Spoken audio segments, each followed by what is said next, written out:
कुछ लोग ऐसे होते हैं जिनके साथ आप चाहे कितना भी अच्छा चलो, चाहे आप उनकी कितनी भी भलाई करो, चाहे आप उन्हें कितना भी सुधारने की कोशिश करो, उन्हें बेहतर इंसान बनाने की कोशिश करो, पर कुछ लोग कभी नहीं सुधरते, कभी नहीं बदलते, क्योंकि हर इंसान के संस्कार अलग होते हैं।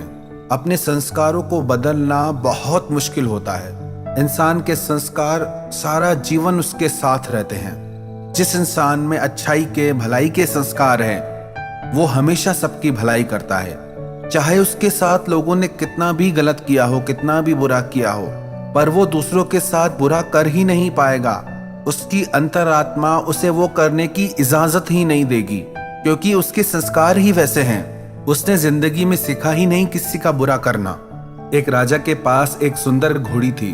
कई बार युद्ध में इस घोड़ी ने राजा की जान बचाई थी और वो घोड़ी राजा के लिए पूरी तरह से वफादार थी। कुछ दिनों बाद इस घोड़ी ने एक बच्चे को जन्म दिया। वो बच्चा एक आंख से काना पैदा हुआ, पर उसका शरीर रुष्ट पुष्ट था। बच्चा बड़ा हुआ। बच्चे ने माँ से पूछा, माँ मैं बहुत बलवान हूँ, पर मैं एक आंख से काना क्यों हूँ? ये कैसे हो गया? इस पर घोड़ी बोली, बेटा जब मैं गर्भवती थी तू मेरे पेट में था, तब राजा ने मेरे ऊपर सवारी करते समय मुझे एक कोड़ा मार दिया था, जिसके कारण तू एक आंख से काना हो गया। यह बात सुनकर बच्चे को राजा पर बहुत गुस्सा आया और उसने अपनी माँ से कहा कि राजा से मैं इस बात का बदला जरूर लूंगा। माँ ने कहा, राजा ने हमारा पालन पोषण किया है, तू जो स्वस्थ है, सुंदर है, उसी के पोषण की वजह से है। यदि राजा को कभी एक बार गुस्सा आ गया तो इसका मतलब ये नहीं कि हम उसको नुकसान पहुंचाएं। पर उस बच्चे की समझ में कुछ नहीं आया। उसने मन ही मन राजा से बदला लेने की सोच ली और एक दिन ये मौका उस घोड़े को मिल गया।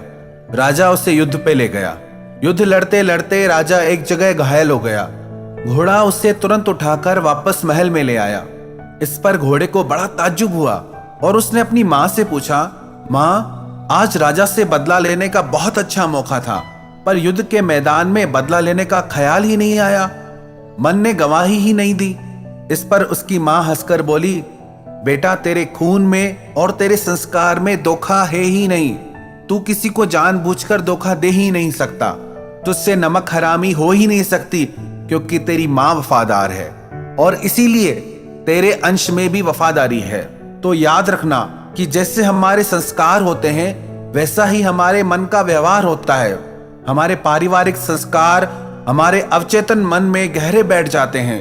माता पिता जिस संस्कार के होते हैं, उनके बच्चे भी उन्हीं संस्कारों को लेकर पैदा होते हैं और फिर हमारे कर्म ही हमारे संस्कार बनते हैं और फिर हमारे कर्म ही हमारे संस्कारों को और मजबूत कर देते हैं। यदि हम अपने कर्मों को सही व बेहतर दिशा दे दें तो हमारे संस्कार अच्छे बनेंगे और हमारे संस्कार अगर अच्छे बनेंगे तो हमारा प्रारब्ध भी अच्छा बनेगा, उसका फल भी अच्छा होगा। अतः हमें कोशिश करनी चाहिए कि हमसे जानबूझकर कोई गलत काम नहीं हो। हम जानबूझकर किसी के साथ छल कपट या धोखा न करें।